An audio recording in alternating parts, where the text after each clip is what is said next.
And we are live. What's up, everybody? And welcome to the third episode of the Awesomely Average podcast. I am your incredibly average host, Aaron Cini, and with me tonight is the Gif Master himself, the one and the only, the host of Just an Editor podcast, the king of kind of funny and what's good games gifting, Corey Cudney. Corey, how the hell are you, sir?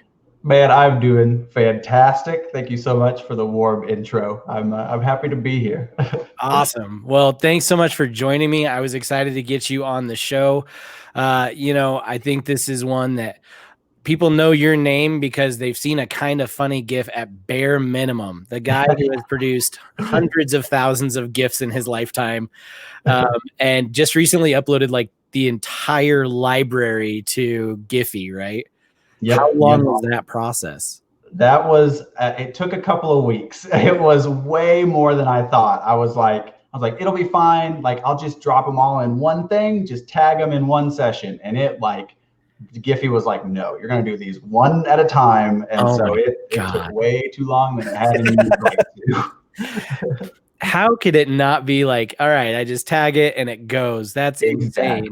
Did you start like having to come up with other tags as you were going through that then? Yeah, so there's like a lot that are just like Greg Miller, oh my God, excitement, reaction, stuff like that. Yeah. And you just get numb to it at a certain point where you watch something and you're like, what's the first words that pop up? Andy Cortez, wow, muscles, whatever. Yeah. I have to tell you, so we all use Zoom at my work, especially since we work from home. And I was really confused the other day because one of our new people asked a question and my director answered it. And she sent the thank you, sir GIF where he's in the orange suit. Yeah. And I was like, what? So I took a screenshot and I chatted her and I was like, do you know who this person is or did the GIF just fit the scenario? She's like, definitely just the GIF fit. She's like, who is he though? And I was like, oh, never mind. It doesn't like, don't even worry about it. That's actually like the second most popular GIF that they have, like period, of all kind of funny GIFs. Thank you, sir. I don't know how it got like that, but it did. Oh man. Sweet. Well, let's start off the show with my very first segment that I start off every single week. I do theme this to all of my guests, so you'll have to deal with all of my cheesy jokes. Let's rewind the tape. So I want to know, what came first, the editing or the GIFing? Definitely the editing. I was editing for probably about 5 years before GIFing ever became a thing for me. Okay. Talk to me a little bit about like, how did you actually get started then? Let's start with editing. And then I kind of want to ask you questions about the GIF thing. Yeah. Where did it start? Did you go to school for it? Have you always been into this since like high school? Give me the kind of origin story. Yeah. So yes to all those questions. Okay. When I was 14, I'll actually go a little bit further back. Yeah. When I was probably like 12 or 13, I was like, I want to be a video games journalist. I knew two names from IGN.com, Greg Miller and Colin Moriarty. Colin had like a really cool name. So I was like, I'm in. I want to be that because he's got a cool name. And so I was like, I'm going to be a video games journalist. And so I was like writing for a couple of sites, VGU TV and Game Boys, like just random things. Yeah. And then I was watching Achievement Hunter Weekly Update back in 12. And I was like, they're just talking about video game news and like splicing video game footage in there. Like I could do that. Right. And then I realized it's like way harder than I thought it was. And so that's like February of 2012-ish is when I started. And, we've just been off to the races since. I made a YouTube channel and, there's definitely still, if you can find them, definitely still videos of like 14, 15-year-old Corey doing like 60-minute Let's Plays with no cuts. Who knows what kind of jokes are? I don't even know. But it's like, there's just, it's not very good. And so I did that for a little while, graduated high school, went to college for it. And to be honest, I didn't really learn anything editing from college. I learned a lot about cameras, a lot about live switching, Photoshop, and Illustrator. Okay. Was all college. But this is going to sound really big-headed, but by the time I got to my little community college, I had kind of already outgrown their editing. Sure. Thing, yeah. I'll never forget it. It sticks out in my head, whatever. my professor was in the back teaching everybody the layout of Premiere. And if you've never seen Adobe Premiere before, there's windows throughout the interface. Yeah. And so there's like the timeline and the preview and the program and everything like that. And it's all customizable. It's all modular. You can move it around to whatever fits your tastes. And I'd already been using Premiere at that point for a couple of years. And so I was moving it around, and he stopped the entire class and called me out and was like, Mr. Cudney, what are you doing? And I was like, oh, I'm moving the bins around. And he's like, no, we don't do that here. You put that back to default. And so I was like, man, screw this guy. Like, and so I ended up, like, got an A in the class because just editing. Yeah. It's all super easy stuff. But that's what introduced me to the cameras, which cameras are still a little out of my depth. I've been using a camera for 4 years professionally, and I'm still like, you want to change the shutter speed? Excuse me? Yeah, it takes so much longer for me to get used to that. But yeah, and then I graduated college, got Adobe Premiere certified, got a job at a news station, and then now I got a job at the game studio. So yeah. Nice. I don't know if you know this. One of the reasons I wanted to have you on was I have a history of editing myself. I did a video editing class all through high school. I was the only one in it. It was like a self-study class, and they literally put me in a little closet with like 2 tape decks and like a big ball mouse, and I can't even tell you the name of the program I was using. And I was in charge of like making all the sports highlight videos for their end of the season banquets. I had to make all like our senior video, my senior year of high school. And yeah, junior and senior year, I had just a closet that 2 hours a day, that was my classroom, and there was literally no instruction. They were just like, here's the tapes, here's the basics of what to do, now figure it out. Oh my gosh. And so I would just play and toy and figure out effects and like try to get things to like reverse. And yeah. So that's my background in editing. I do still use Adobe Premiere Pro, but not nearly as much. And honestly, it's always like it's a long enough break that when I dive in, I'm like, okay, what the fuck am I doing again? Yeah, where is everything? Where's the blade tool? I don't remember. Sweet, man. So when did you like actually graduate school and kind of move into this as your professional career?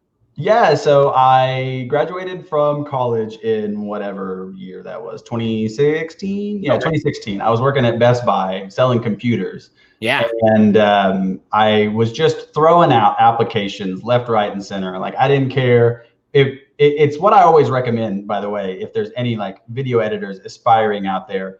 It's what I always recommend you do is like, don't focus on getting a job, what you want to do, where you want to do immediately. Like, I was just like, I want to edit. I don't care where it is. Like, sure. I just want to edit. So I was just throwing out video editor applications, and a guy from Amarillo, Texas, that had just started as the promotions director at the local news station, took a chance on me and was like, hey, you just graduated from college. You're like ripe for learning. You've been editing shitty YouTube videos forever. Like, this is a great opportunity for both of us. Let's do it. Our sense of humor really mixed, which is very good. And so, yeah, I jumped in 2017 to doing this professionally. I had never touched Adobe After Effects like at all before that. If any of y'all are familiar with Rooster Teeth's 10 Little Roosters, 11 Little Roosters, now it's Dead Little Roosters. But 11 Little Roosters was looking for extras to film. Well, I was 7 hours away from Austin, so I like applied to be an extra. And they're like, yeah, sure, go ahead and do it. And so I drove down, and I was an extra for 2 days on 11 Little Roosters. And on the second night, the news guy called, and his name's Nick, and Nick was like, hey, are you free to do an interview tomorrow? And I'm like, yeah, I'm in Austin, but yeah, I can do a phone interview tomorrow. That's fine. And so on the way back, I did a phone interview, and he was like, cool, well, we want to bring you in tomorrow. And like, I had the job from there. And so, oh man, that's awesome. Moving fast and furious through there. So how did we get from videos to GIFs? How long have you been making GIFs for Kind of Funny? And I really wanted to know, do you remember the first time that you kind of grabbed their attention? We're obviously both big fans of the community and big part of the community.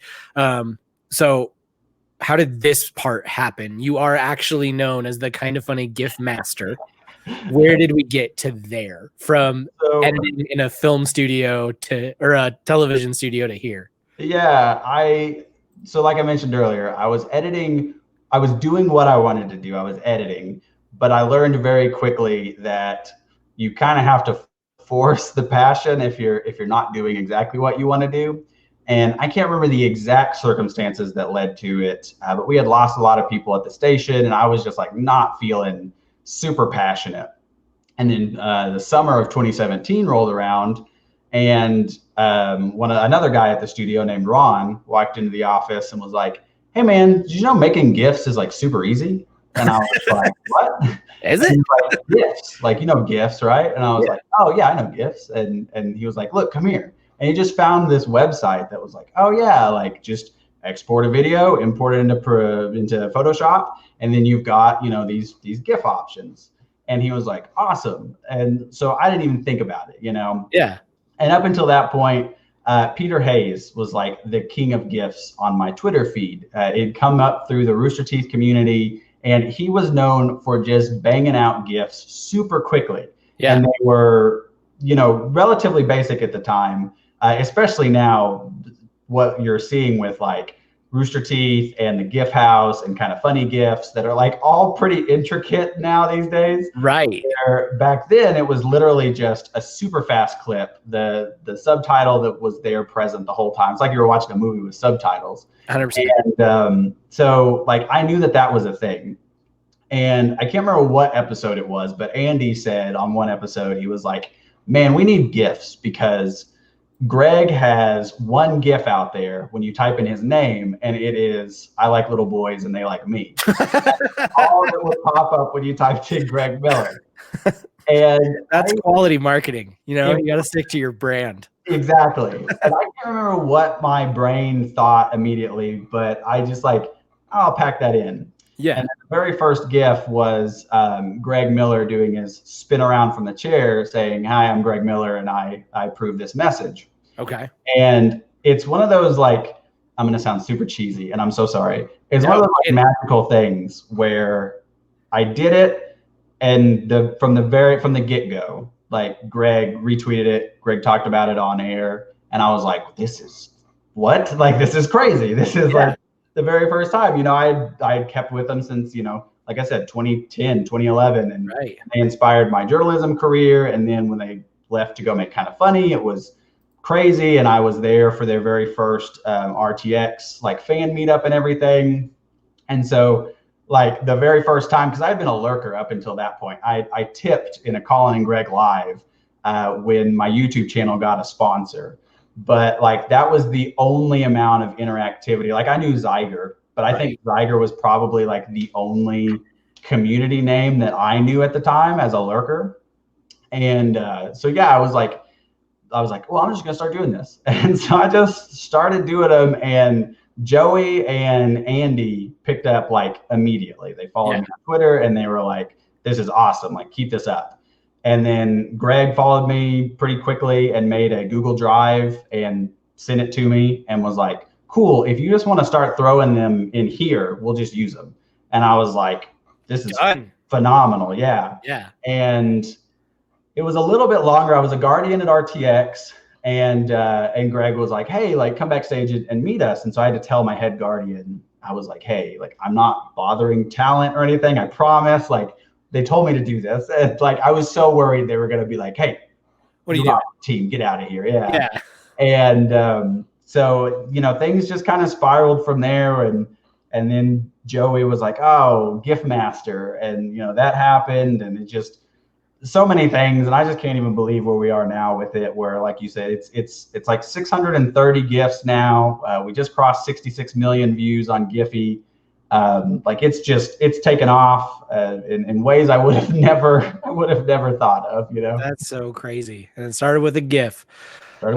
I agree with Jess here. She says, "I think Corey has done more for KF promotion than almost anyone with just GIFs alone." I've seen so many GIFs pop up, and you immediately now, like you have such a style to them, right? You're like, "That's a Corey GIF." Also, you know what, Porter? I only have the one. He's got a point. I just stop it. I'm repping. Always an instigator. Always an instigator.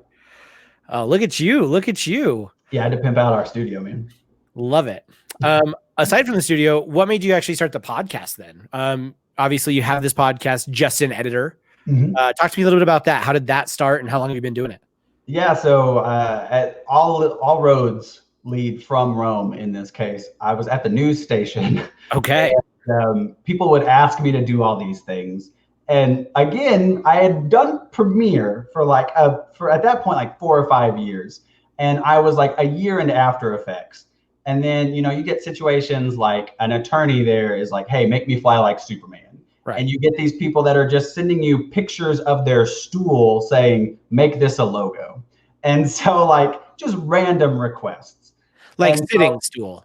yeah, like a sitting stool. To be Okay, good. clear, their logo was printed on the stool. They didn't actually have a version of the logo. They just took a picture of the stool and they were like, use this as our logo. And I was like, you're insane. I don't know what this means. Yeah. And so like they were just asking me to do all these things. And so my go-to response became to my boss, of course, be like, man, I don't know. I'm just an editor. Don't ask me these things. And so I was watching Stranger Things. Shout out to them. That's I saw the poster. That's beautiful. Poster. I was watching Stranger Things, and if you've never seen Stranger Things, their cuts have such good motion between them. They have such good match cuts that will match the motion going from one scene to another. They'll have sound cues that go from one scene to another. It's just great. And I was watching it, and I was like, man, I'd like to talk to the guy who edited this. Like that would be super cool, and just see like how they came up with this. What was going on with this. And so that's kind of what started the Just an Editor thing. Was like I had already gotten the job at the news state at the game studio at this point, and I was just looking for other creative outlets because like I don't know if you're this way. I feel like most creatives I know are like this. I just can't sit still. Like if I have free time, it's like what am I doing? I have 3 podcasts at this point. It's ridiculous. It's too much for anybody, And so I was just like, I'm just going to hit people up. And so I found on IMDb, this is my secret. Everybody asks how I get in touch with these people. IMDb Pro, people just put their email addresses on there. It's 100%. The craziest thing. And you just have to have Pro. Yeah, you just have to have Pro. It's too expensive, by the way. If I go on a different rant, $20 a month. Like it's insane. It's highway Pro to get our first short film that I wrote and directed onto IMDb, and I could not believe the prices of IMDb Pro. It's too much. And so I was just hitting people up, and at that point I had a Gmail address, and a lot of people don't take a Gmail address seriously, but to their credit, a lot of people answered me.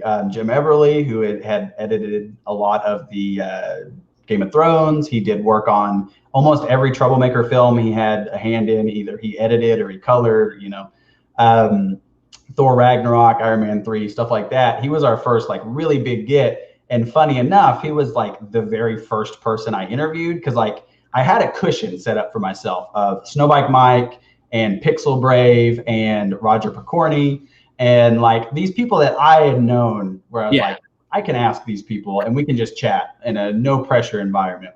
But I decided let's just jump fully in the water and interview this guy who's edited Game of Thrones and like done all this crazy stuff. And so, yeah, that just kind of went off to the races too. And before you know it, like once you get one, it's a lot easier to get the other one because you're like, hey, man, I've already interviewed somebody who did Game of Thrones.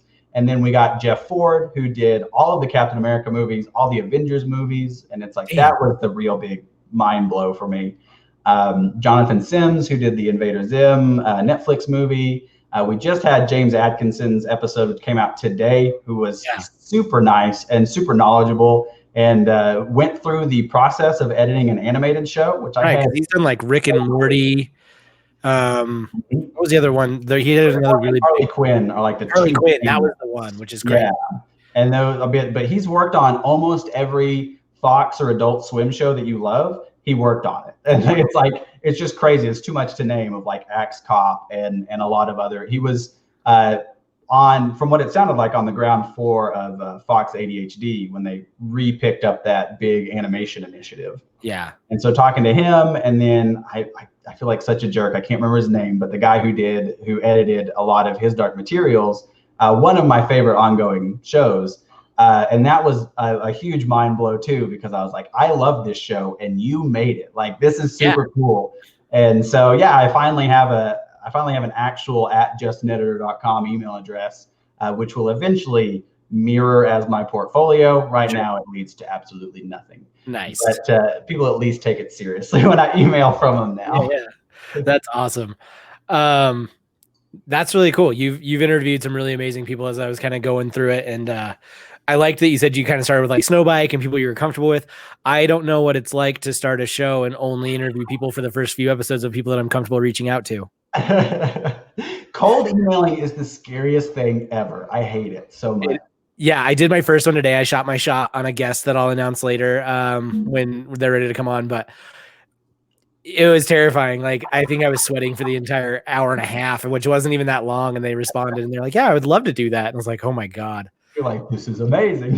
Yeah. So yeah, the cold email was a first for me today. And I definitely get how just absolutely terrifying it is. Mm-hmm. You've just name dropped a bunch of really incredible editors in the industry. Do you have any interview that's really stuck out to you though? Honestly, I would probably say, man, it's hard, and I wouldn't have guessed it was that hard. I was looking at these the other day. The cop out answer is definitely Jeff Ford, because it's like Captain America: Civil War. I absolutely love, like everybody loves the movie, but like all the Avengers movies, and then just hearing like some of the stories of like, oh well, how did you come up with the text for this? Is like my go-to story of like, how did you guys come up with the text in Civil War of all the location title cards? Because they're super iconic in that movie where they're just huge and they take up the whole screen. And I'm going into this question thinking that he's going to be like, well, I had this font in mind, but Disney Legal was like, no, we got to go with this. I asked him and he was like, I just like Futura. So I just used Futura. And I was like, what? And he was like, yeah, like you just use whatever, man. And it was like, oh, okay. And then like James Atkinson, I ended up actually cutting it out of the episode. But James Atkinson was talking about getting sound cues. And he was like, yeah, it's kind of just the wild, wild west, man. Like you can just use whatever sound cues you want. Like as long as they're not identifiable, like you can't just use the Wilhelm scream whenever you want. But like you can, if you have a sound cue in your library, like just throw it in. And it's like, those are the moments that to me really stick out where I'm like, as an editor, I think that these like the people way above me are like using these God techniques, but in actuality, they're just like, I like Futura. So what like Rob right here, one of my favorite graphic designers of all time. Futura is the greatest font. It is. I'm surprised he didn't say Papyrus or Comic Sans. I've learned so much that DIN bold is used like everywhere now. That's what like the Sinclair broadcast group uses. And now I can't get away from it. Everywhere I look, somebody's using the DIN font. And I'm like, what happened to this font? It's taking over. Like 2010 when nobody could get away from Bleeding Cowboy. Mm-hmm. Yeah. That was super popular. Awesome. Well, that takes us to our next overall topic, save current project file, which it was just too long. I almost named this save current project file : this is the final version, round one, definitely the final version. As I'm sure, as somebody who's edited a lot, you know how many final versions you end up. You end up creating. So let's talk about your workflow and keeping up with all the kind of funny content. This blows my mind. You have a full-time job. Corey, you have a full-time job. And Kind of Funny puts out so much content. And I feel like for everything they do, there's at least 2 to 3 gifts that come out of it. How do you do this? So I'm going to tear down some of your illusion, and I'm so sorry to do this. Do it. You break barriers today.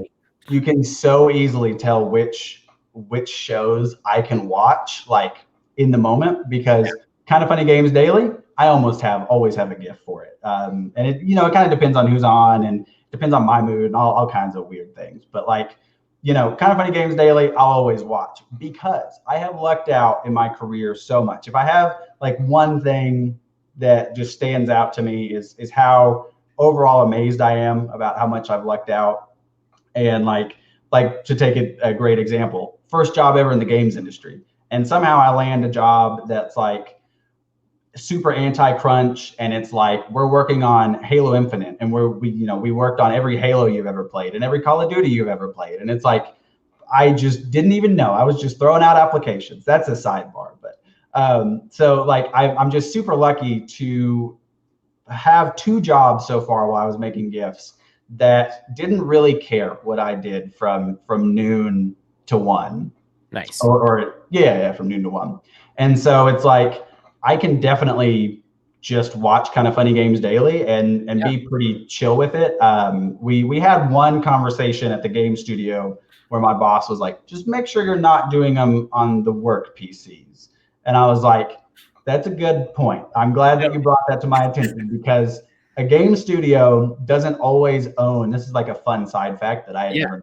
Game studio doesn't always own the PC that the developer is working for. A lot of times the publisher will buy the equipment, and then the publisher will take that equipment back when the project is done. Oh shit, I didn't know that. Yeah, it definitely varies for project, but I have 2 towers underneath me right now. And so like this tower over here, which will remain unnamed, nothing goes on. Like nothing, certain affinity goes on, nothing. Okay. This one is like just all of my actual stuff, and then my laptop that I'm actually using right now is like the everyday, the GIF making machine, all that good stuff. So yeah, and then really this new Kind of Funny schedule works a lot in my favor. I love when they just stream, and they're doing a lot of that now. And so like I can just watch it for my amusement. The way that they have the webcams set up kind of kill my ability to GIF, because they are taller than they are wide. So I've actually just started watching content to watch content again, which is kind of refreshing. And that's probably really nice. Yeah, just watching it to enjoy it. And so there's a lot more now of like, okay, I'm going to watch the Games Cast live like I just did. I'm going to watch the podcast live, and just if something happens, I'll run over, since it's all on YouTube, I'll run over on my laptop, open up OBS, rewind a little bit, and then wow. So you are doing it live, like as the show is still happening. You're not like, I've always kind of pictured it as you like jotting down time codes and then being like, cool, I'll go grab that moment later. And then you go through and you just crank them all out. But no, you'll just kind of pop it up and just do it live, huh? Yeah. They're all live, with the exception of like if Kebabs sends me one, or I've had a few people send me some.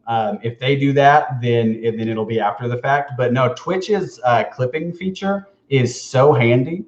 That's why like a lot of the older shows got a lot of like super fast GIFs come out of them, because something happens on air live, you can clip it immediately, go into your, I don't even know what it's called, your clip manager on the back end of Twitch, and you can just download them right there locally. So it makes it super easy. Throw them into After Effects, and then it takes, depending on what you want to do, it could take 3 minutes or it could take 30 minutes. And I'm like, everybody's going to hate it because it's taking so long. And then people are like, how did you get this out so fast? People are always way more forgiving than I am about it. I think that happens to us as creators in like every aspect, right? Mm-hmm. That we're just, I don't know. We're always going to be our harshest critics. And it's not even like lightly saying that. We are pretty mean to ourselves most of the time. So, and most are like, no, that's great. You're like, I guess I thought it was hot trash. Yeah. Awesome, man. So does your GIF workflow differ from your video project workflow? Do you have like a certain set of video editing flow that you like to do? Do you like to crank out an entire video in one sitting? Do you do it in chunks? Like, talk to me a little bit about that process. So they have very similar roots that then spread out to different directions. If we take like the Kind of Funny Day 2021 video, for example, like that one was like Tim calls up with a pitch of like, this is what we want to do. Like that video started out as just the see you again portion. Yeah. And I was like, oh, that's a super cool idea. I'll get on that right now. And so like for that one, I was like, okay, I'll listen to see you again for a couple times and just visualize in my head what could happen, what happened in, big moments of the studio that I can think of, and just do that from there. And then, just kind of lay everything out on the timeline. I'm a super duper beat driven editor. You will always hear me preach about beat driven edits. It's very Edgar Wright, where it's like cuts are on beats, movements are on beats. If there's a beat within like beat that's a cut, and then there's a beat within the clip. Like I always try to have motion match whatever the song's doing. Let the song kind of dictate the flow of the video. Yeah, nice. And so like I'll always like pick the clips out, throw them on a timeline, and then throw the song down, and then just kind of start going. And so that's kind of how just like a regular video goes for me. Like I'm working on an office tour on my actual job, and it's kind of the same way with a little bit differences. If there's a VO, then follow the VO first, and then throw the song underneath. And then if a cut won't follow the VO, have it follow the beat. Like there's a weird hierarchy. It's like okay, yes. And so like that's kind of the video workflow, I guess. The GIF workflow is a lot easier of just like toss it into After Effects, see what would be the funniest thing, like what immediately comes to mind. And if it's something that I think I can do, I'll do it immediately. If I don't think I can do it, it's like, okay, let's Google and figure out how to do this. Like, because then it's a good learning opportunity. Like GIFs that teach me something are always cool as well, you know, because then it's a double effect. So that's cool. That's awesome. Do you have a favorite video project and a favorite GIF? Ooh. And I have a favorite GIF, and I have it locked and loaded and ready to show the world.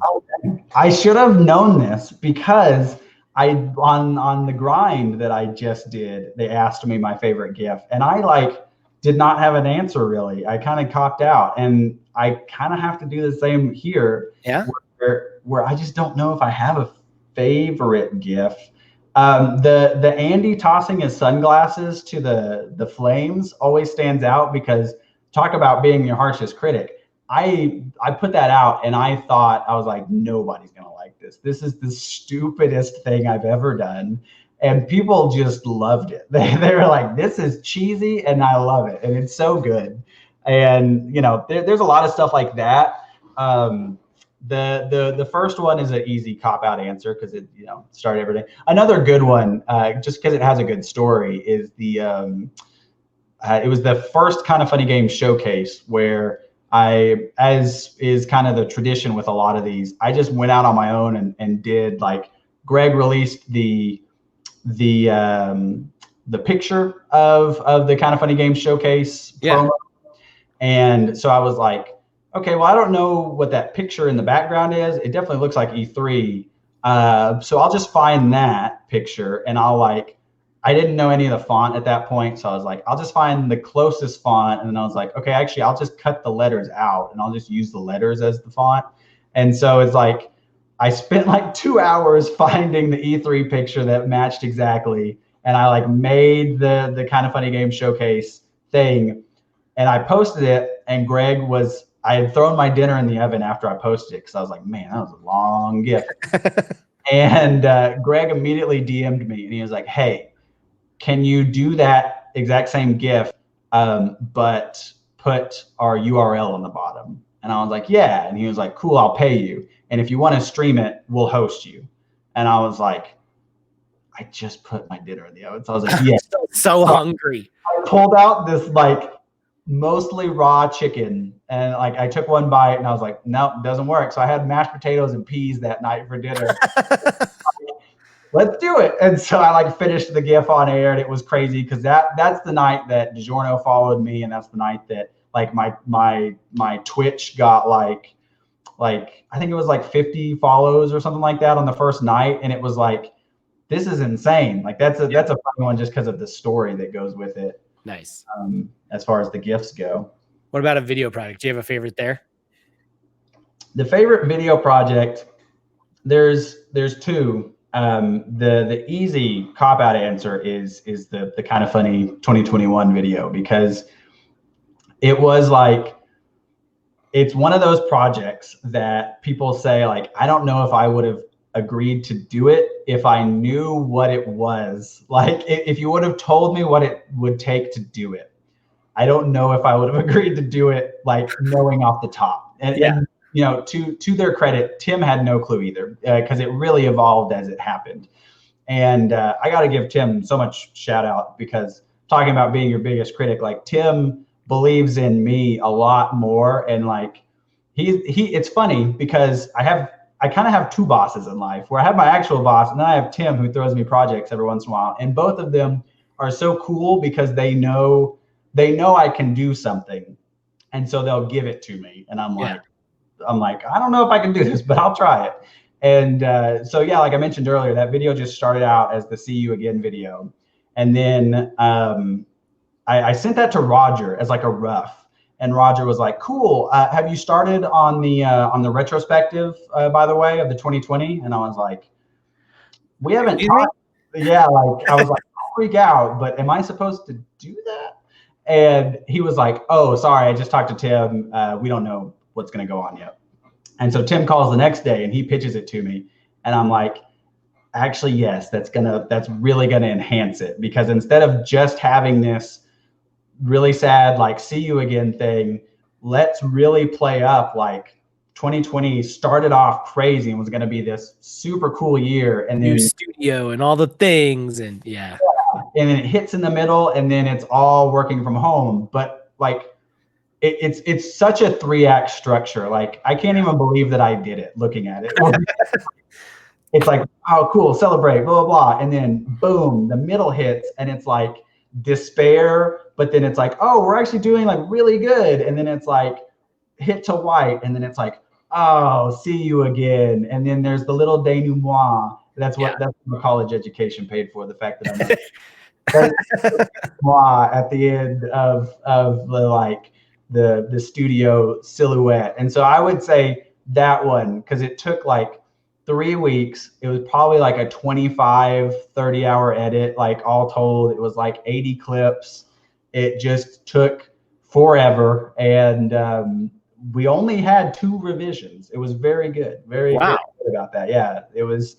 Well, it made me cry more than 2 times. So good job. It's such an emotional video. That like the part of Greg and Andrea, I did so purposefully, because I was like, even when it was just the "See You Again" video, I was like, I need to make him cry, like it just, that's a part of this. Yeah. We need to hit the feels. And I was like, what's the big, like, I was like, oh, like Greg and Andrea had that really hard, and watching it again, I think most Kind of Funny best friends are like this, and it's really funny. But like I'm steel-hearted, and then Greg chokes up, and it just hits me. And I told Tim on the phone when we were talking about it afterwards, I was like, I don't know how people who edit sad movies do this, because at all. And I was like having to cut this, and I was like, this sucks, man. Hilarious. But then you get it, and it's like, I love editing so much. It's so cool to put it together. And then I was like, this hits, like this works, man. And I made a tweet about it, and I made some Snapchats about it, where I was just like, I had 3 videos that I edited almost completely separately, and then you put it together. I didn't know that the timing would work, but it does. And it's like, it just, that moment for me sticks out, and hopefully it sticks out for a long time, because that was like super, that made everything worth it at that point. It's pretty amazing when it comes together. I do have a favorite GIF that I will share. I commissioned you once. You were so gracious and did not charge me.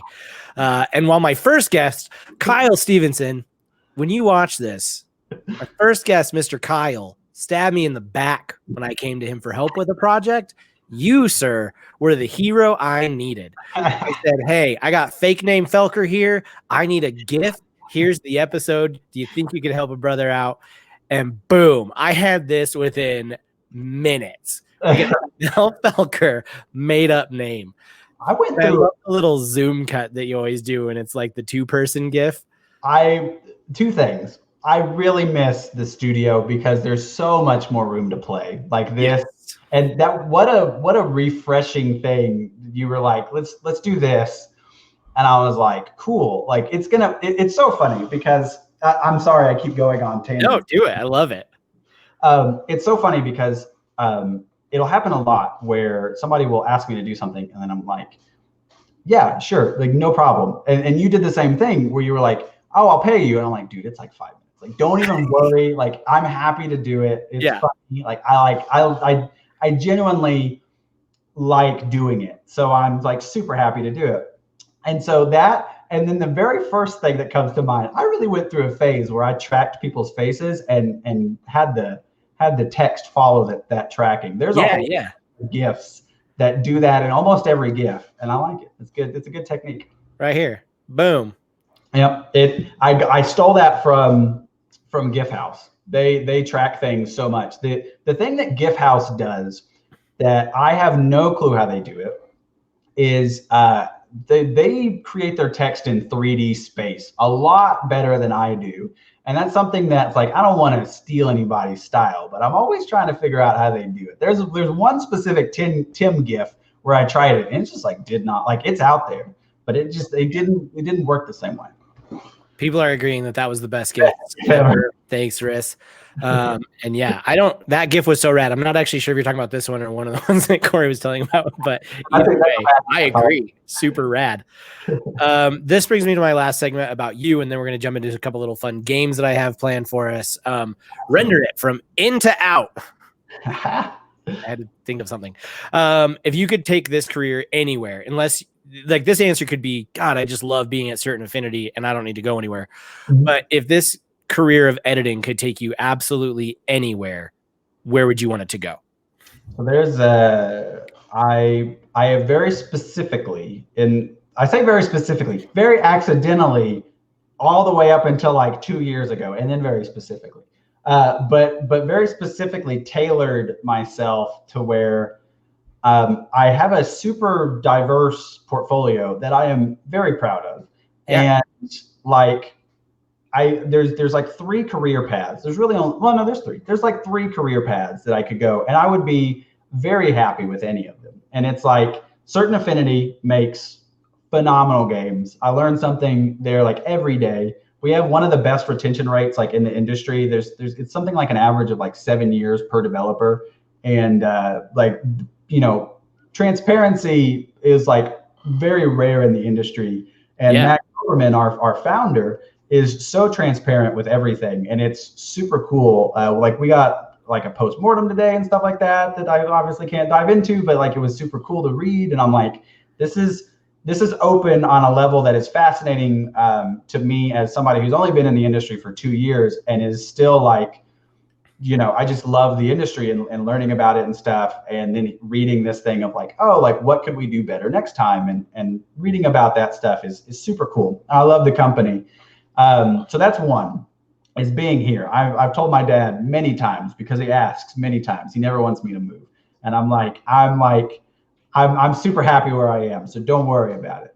But then the second one is I have a short list of developers that are like dream studios of like Sucker Punch, Insomniac, and just got added to that one.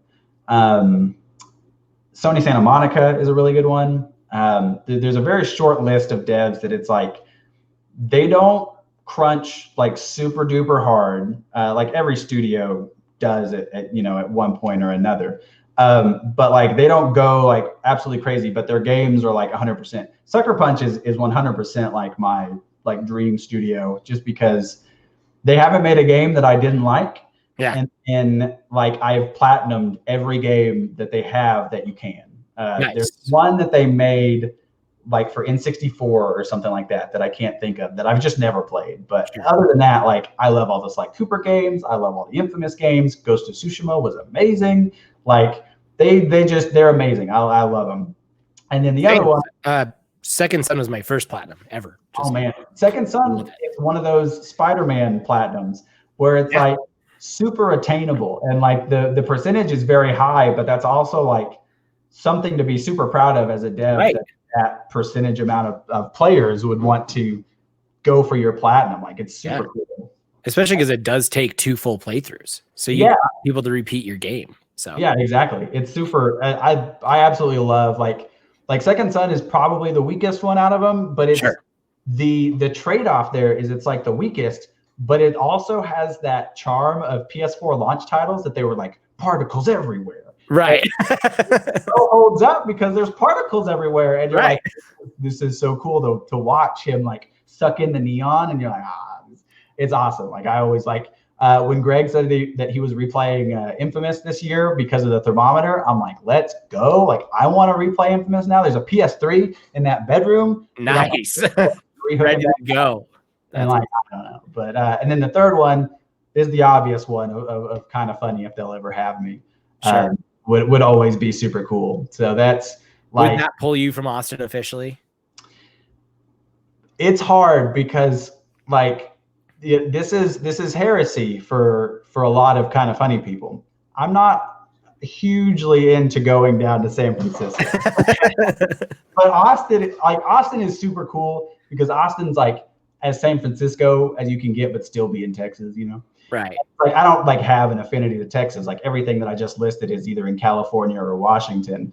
But yeah, it's like they're like, I think my rent prices are high, and then you look at San Francisco and it's like, oof, that's unreal prices. So it's definitely one of those things that like I feel very, very fortunate and very lucky that I'm in a place that I'm just genuinely comfortable with, and I'm getting like really good experience and really good like game credits like that hopefully we'll be able to announce pretty soon. Nice. Of just like super cool things. But then there's also like a lot of other possibilities that I'm always open to. Awesome. Any new podcasts in the works or plans for the current show that you want to share and get people excited?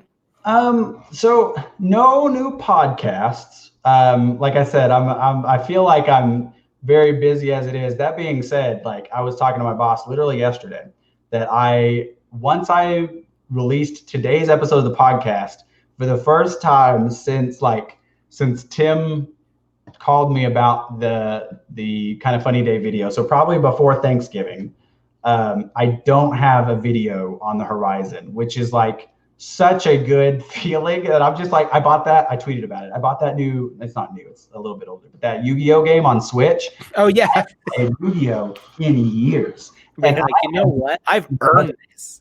Yeah. It's like I'm loving it. I'm sending fools to the Shadow Realm, and I'm like, this is fantastic.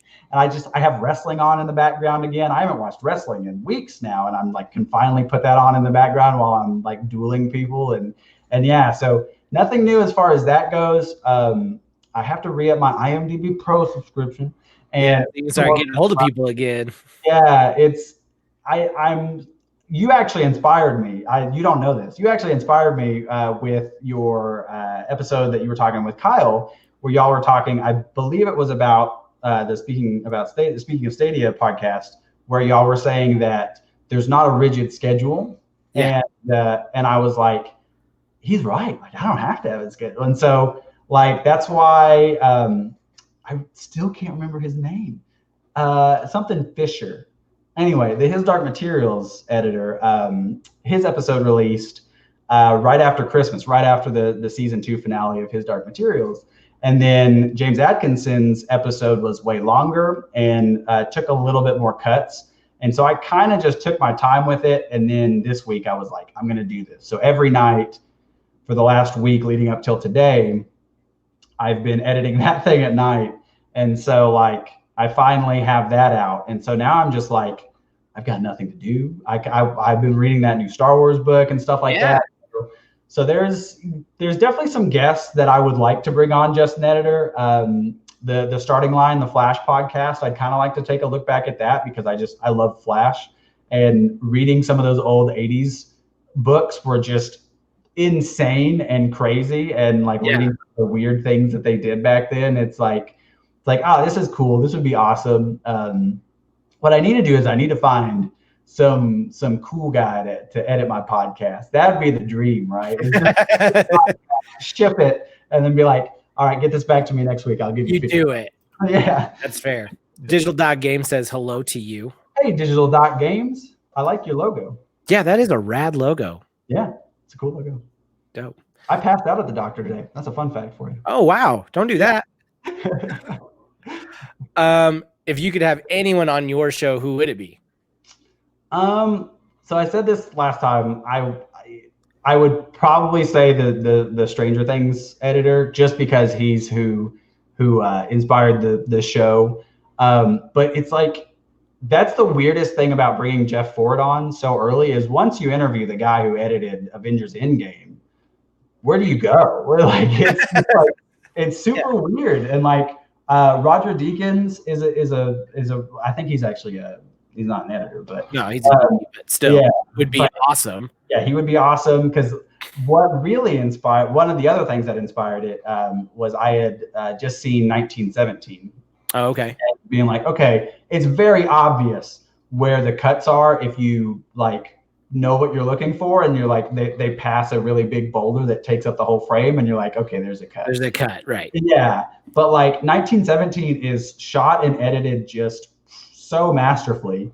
And so like that, their editor, who I cannot remember because I've actually already hit up his agent. That's the other thing that I learned from this podcast is like agents, bane of my existence. I don't know if I've booked one editor through an agent. I've always it always has to be direct. Yeah, which is super funny because the ones who put their personal email address so far have been super cool anyway. So maybe that's like a tell is like, okay, if they have an agent, I don't know. But if they or I should say, if they only go through their agent, I don't know. But so far, everybody like put up their email address like on there. It's like, oh yeah, they were super down to just talk about editing and stuff, because that's something that I've learned is most professionals in the industry, if you just want to chat about what they do, like they love it as much as you do. Yeah. And so like they're just down to chat about it. Like I've had two editors be like, yeah, no, if you just want to chat, like even off podcast, like if you just want to chat about it later, like feel free to let me know. People are super open with their phone numbers, and I'm like, okay, you guys rein this in, okay? Like I don't give my phone number to anybody. I'm not calling you, man. Yeah, exactly. I feel super weird. Deegan's is incredible. Yeah. He's absolutely the best DP that's ever lived. I'll die on that hill. Sweet. Do you have a dream director that you would want to edit for, or a dream franchise you would want to work on if you ever made the leap from more of the game side to the film side?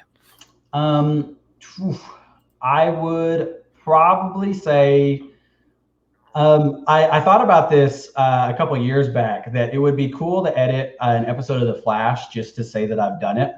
But that's another one of those things that I've learned from this podcast is I do not want to edit film or TV. Okay. It just sounds like so much more pressure. Like it's just like, I super admire what they do. It's fascinating. They do what I do at a level that I don't know if I could. Like I probably could, but I don't know if I could.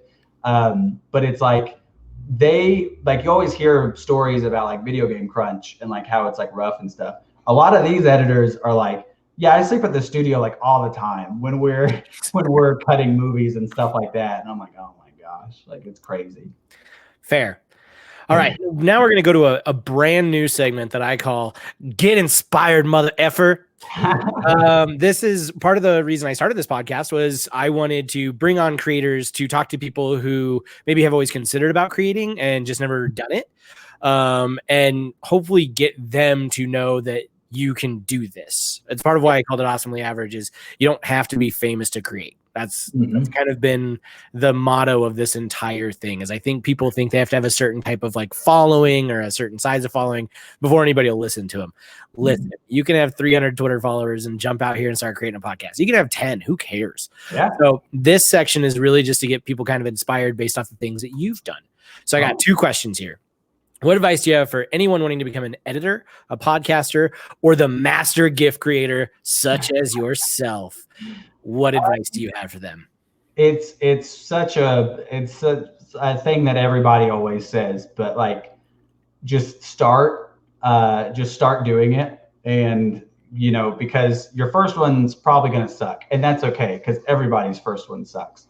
And that's just like how it goes, you're not really going to learn until you like really start doing it. And there's like just kind of no shame in it. Like I said, I probably made Let's Plays for like years, like 2 or 3 years of me just like 30 minutes, no cuts. And that's like, I'm kind of cheating when I'm counting that in my editing career because like, that's not really, but there's no cuts by definition. I did not edit. Yeah. It's like, I literally cut the sync points. It's like, what I do. And so like, yeah, like just get out there and just start doing it. And something that somebody said, now this is one of those do as I say, not as I do things, because I'm a very awkward individual. Okay. But like share it with your friends and your family, and like don't be embarrassed by it because they are like your biggest fans. And so like share it with them first, and not necessarily for just feedback, but just like to share it, just get eyes on it. And you'll know if you're like really doing it good, because then they'll share it with their people, and like word of mouth travels. And especially when we're talking about like video production and stuff like that, because a lot of, in my experience, like your parents aren't going to know what in the world you're doing. And so they just think it's witchcraft. And they're like, look at what my mother effing son can do. Like, look at this. He can play a game and put his voice on top of it. And that's crazy. And like, That's awesome. share it and just do it. And like, again, I'm stealing from y'all, but y'all said it with Kyle's episode of like, don't worry too much about the views. And that's like so true. That is so true. And I'm as guilty of it as anybody. Like the new episode went out today, and I think it has like 14 views. And with just an editor, I've really gotten to the point where it's like, even if nobody watched it, I got to talk to this guy who made the things that I love. So I just, I'm happy about it. And it's the same thing with, if you're making my very first Let's Play video was a Borderlands 2 video.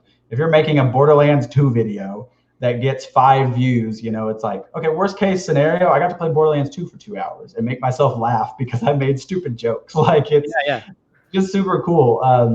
Just get out there and do it and start it. And that's probably because like, especially editing, it really is like, I've almost been doing it for 10 years and I learn new tricks constantly. Me and my boss had a video call last week about a new technique to warp stabilize, because he's been doing it for like 17 years.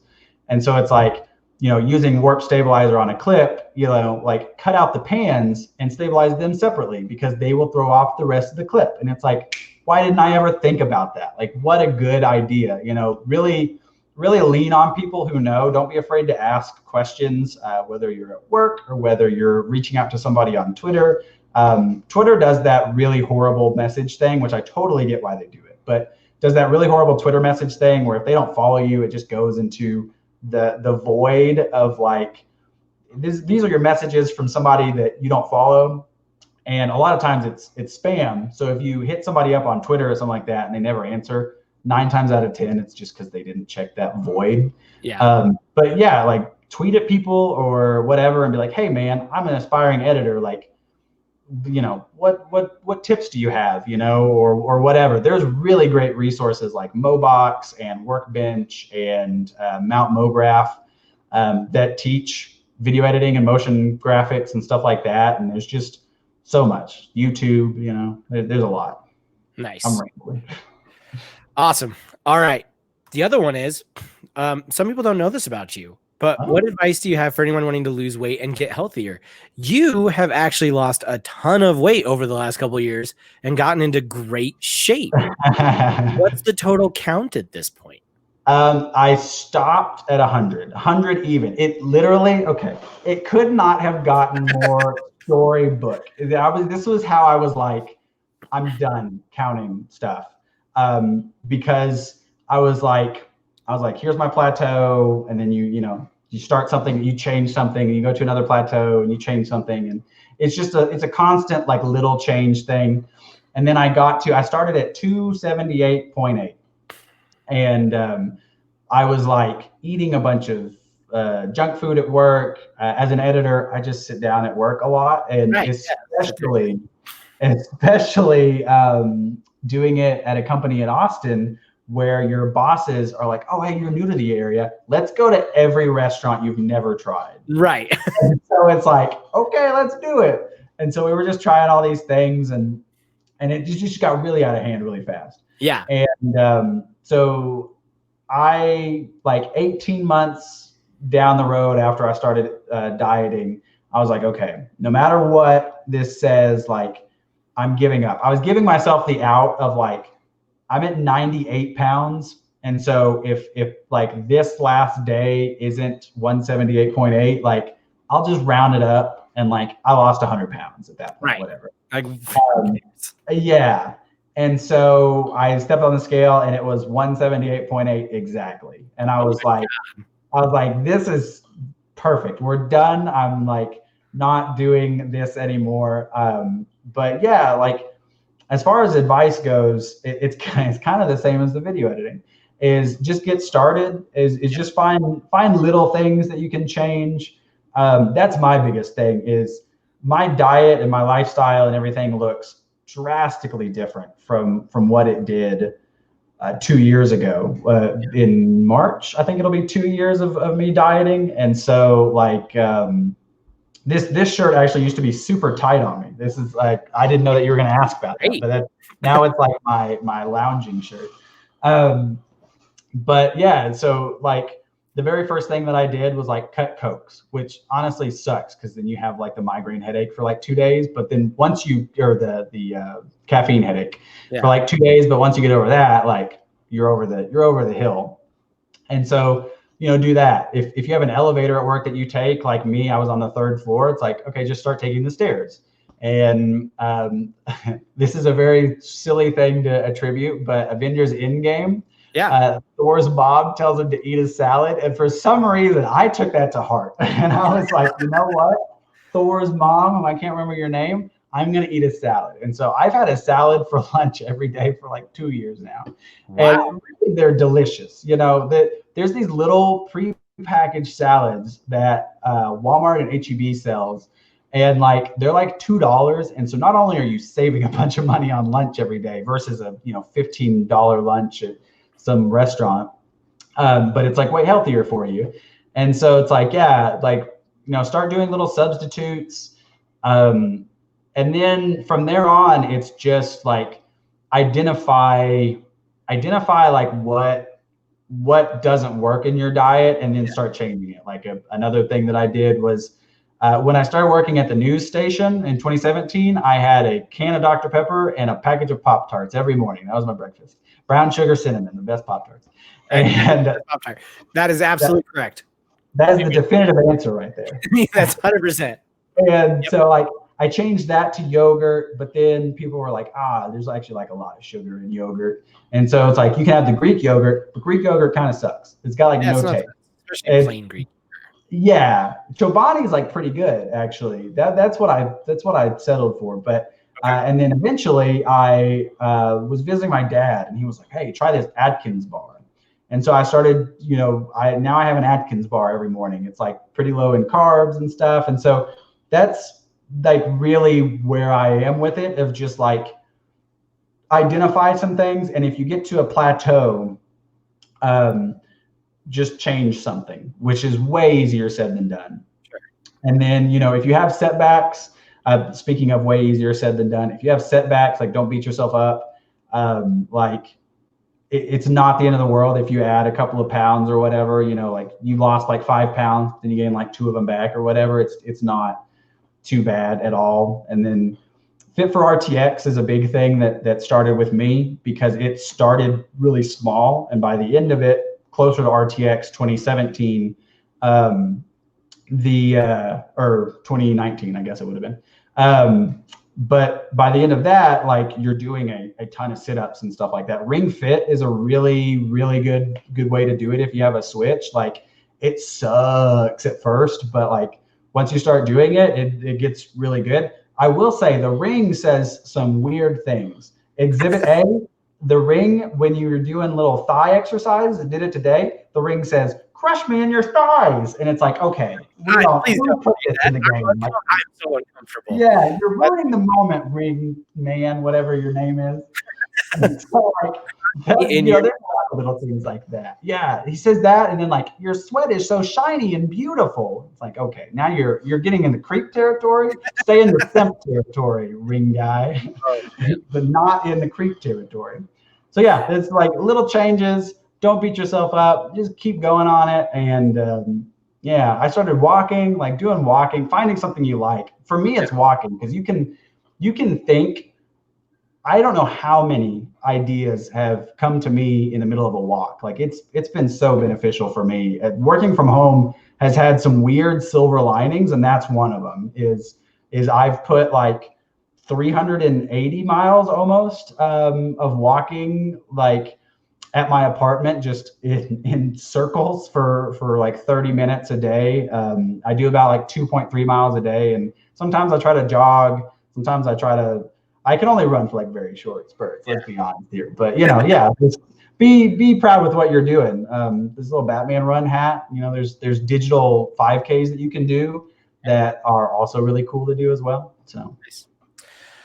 Awesome. All right, chat. I have 2 jobs for you over these next 2 segments. The first one is I need you to think of phrases or words or whatever you want me to say, just super dramatically at the camera. Oh my because God. at the end of this episode, Corey, I have a very serious request. Would you have the honor of gifting me? Oh my gosh. This was a bad bit. This didn't work super well. Yes. Okay. What's gonna happen is chat and you need to think of a couple words or phrases. You're gonna just throw them at me.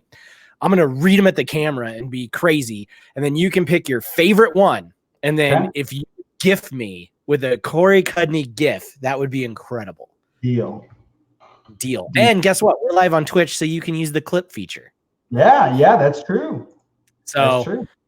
So you guys think of that. The other thing I need chat to do for the few people still hanging out with us is think of any questions for Corey at the end. If you have anything you want to throw at him, hit us up and I'll read them off at the end. But to give you guys time to do that, while you think of words and phrases and things to say to me, it's time for rapid fire. Rapid fire. Let's go. Okay. You were on the Kyle episode. You know how this works. I'm going to hit you with a bunch of questions. You go as fast as you can. I got this. I'm ready. Are you ready? Mm-hmm. I think this is going to be a staple on the show, but best Star Wars movie. Oh my God. I just said I was ready and I'm definitely not. I think you have to go Empire, right? Like you have to. I mean, it's Return of the Jedi, but I forgive you. Best pizza topping. Sausage. Okay. Interesting. Sandals or flip-flops? Aren't they the same thing? Sandals. Okay. No, sandals are like the straps. The flip-flops, like they go in the. I'm a size 15. Flip-flops don't happen for me. Okay, fair. That's a fun fact. Kevin. Yeah, that's right. Brats or hot dogs? Brat. Good answer. After Effects or Premiere Pro? God damn. I love Premiere. After Effects is kind of more fun, honestly. Okay. Best Texas barbecue? Oh my God, there's a place. What is it called? It's God, this is not rapid fire at all. There's a place on Lamar. It's so good. Style Switch on Lamar Boulevard. In Austin? Yeah, in Austin. Yep. Now it's time to hear from our listeners. That was rapid fire. I hit you with the hardest one at the end. Thanks so much for playing. Anybody hanging out in chat, the 2 things I need from you: questions for Mr. Corey, and then words or phrases that I am going to read right at this camera. And then Corey will pick out his favorite and turn me into a GIF, because I want to be a Corey Cudney GIF, and this princess deserves it. I want to ask you a question. Ooh, okay. I'll give them a couple more minutes to think of the things that I'm hollering out at them. Hit me. I'm vamping for you. You were not impressed with sausage. I know. Getting called out. So what is your favorite pizza topping? It's pepperoni, but True. I think, and that's super basic, I'm fully aware. I think I wasn't disappointed as much as it took me by complete surprise. I don't know why I don't expect people to say sausage. It's a perfectly respectable meat. Why do pizza places have sausage and hamburger meat? That's what I want to know. I don't like it. Isn't one probably seasoned slightly differently, so it's got more of that like spicy taste? Probably. That's a good point. Good point. I even cooked at a Pizza Hut for a while, and I got nothing. The right answer is DiGiorno is the way to go. They gave me 3 free pizza coupons one time, and I felt like royalty, man. I was like, although it was very awkward to redeem those at the cash register, because the lady was like, "Are you serious? Do you have a coupon that's like a DiGiorno coupon?" I'm like, I do. Cream cheese is the best topping. Rob, I have to disagree here. While I love cream cheese on pizza, it's so good. It has to go with other things. I'm not about to order just a cream cheese pizza. It's got to be like cream cheese with chicken and green peppers. You know what I mean?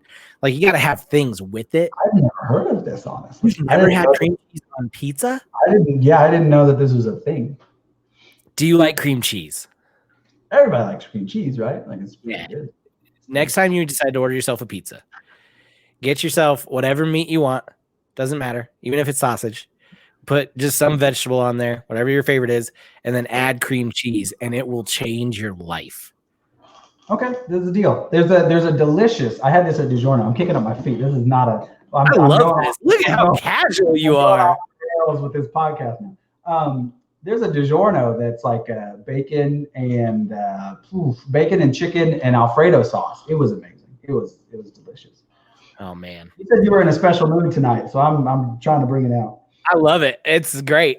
You kind of subdued me at the first because you were such a like natural guest, and this is really great. I love it. So it kind of like got me back into like podcast mode, but now the chaos is out, baby. Let's go. I knew I was gonna propose you with the GIF thing. That's why I had the sticky note ready that you couldn't read. Get out of here. And I was like, when that moment hits, I can tell I'm gonna turn it on and it's gonna get wild.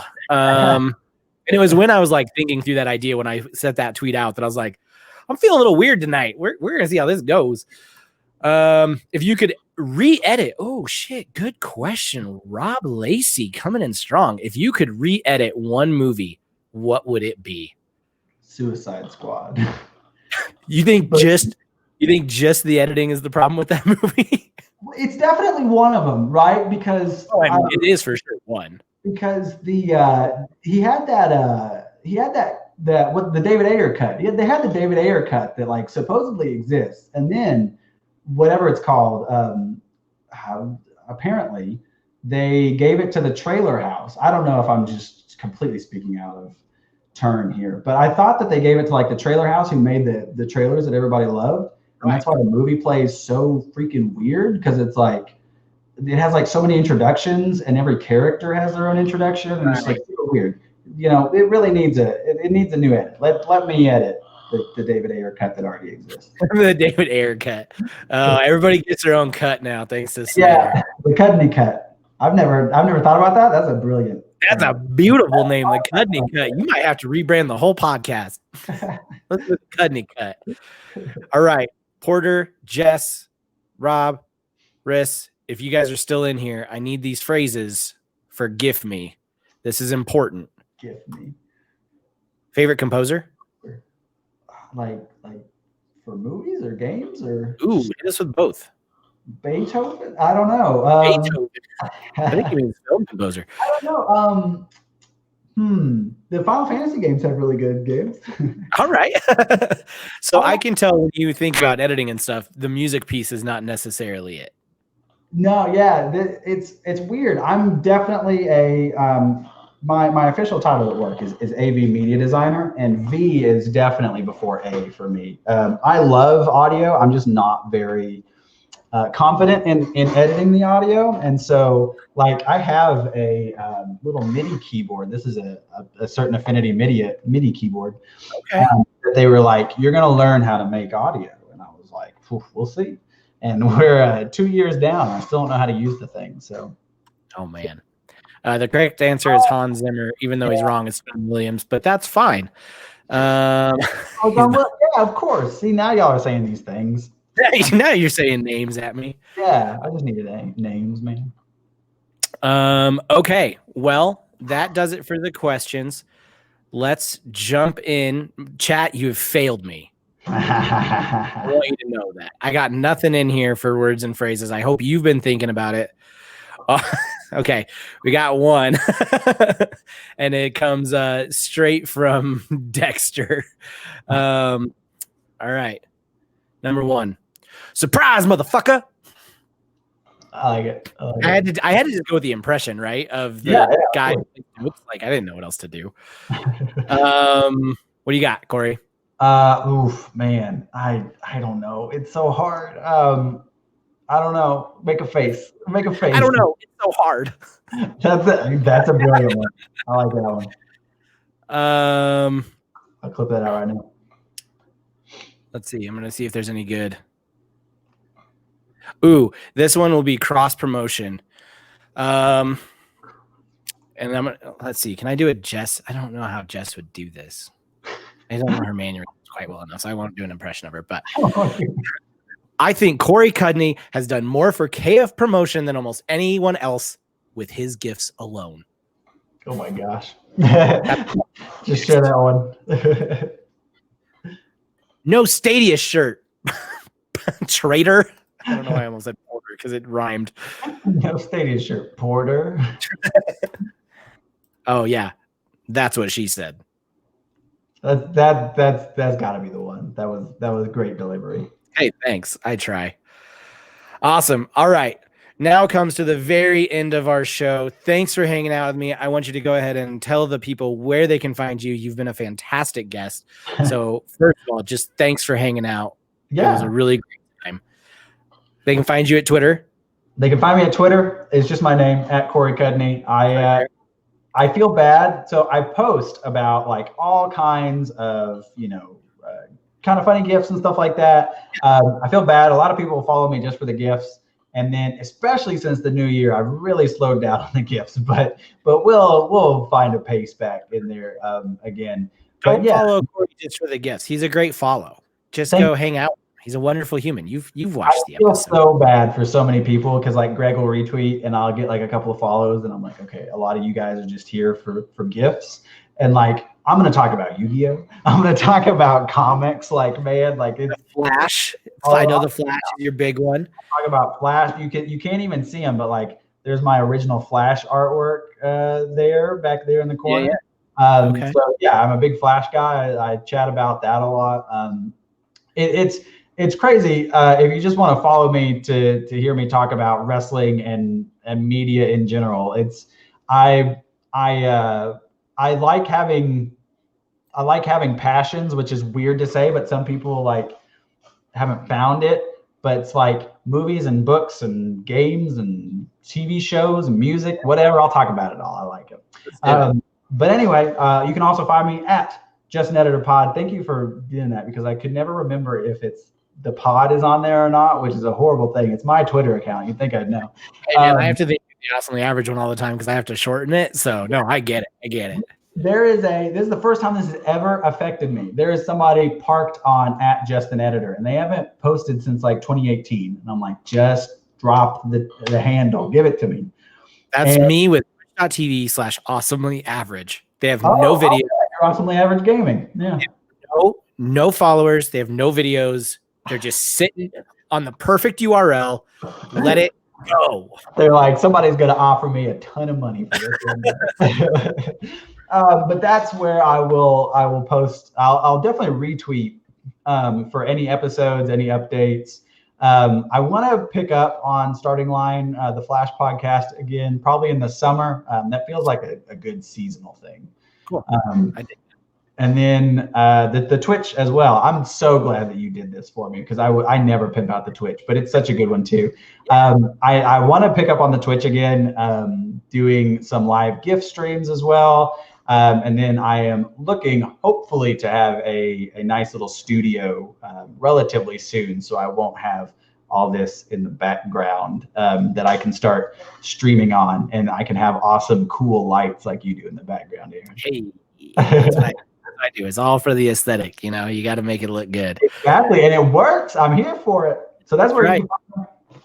I don't like to half-ass stuff. Like if I'm going to make a show like this, like I got to just go all in. So awesome, man. Well, thanks for hanging out once again. It was great having you. I can't wait to listen to more Just an Editor Pod. I did listen to the new episode today. It's absolutely fantastic. The world of editing animation is fascinating. Really is. To everybody else, thanks so much for watching episode number 3. It is live on Twitch. This will go on YouTube in 2 days. I just learned last week that I cannot stream on both as a Twitch affiliate. My bad. Please don't ban me, Twitch. So this will always be live on Twitch on Tuesdays. I'll toss it up on YouTube on Thursdays. Please like, subscribe, and share. Next week, we have the awesome people from the Poptimistic podcast. We're going to be talking to Anthony and Brent. That's going to be a really good time. And also, if you could please hit me with a sub on YouTube. I just need to get to 100, and then I will stop saying it. But I just want the unique URL. YouTube.com/awesomely-average is available. Help. Otherwise, we will see you all next week. In the meantime, I'm Average. You're awesome. Peace.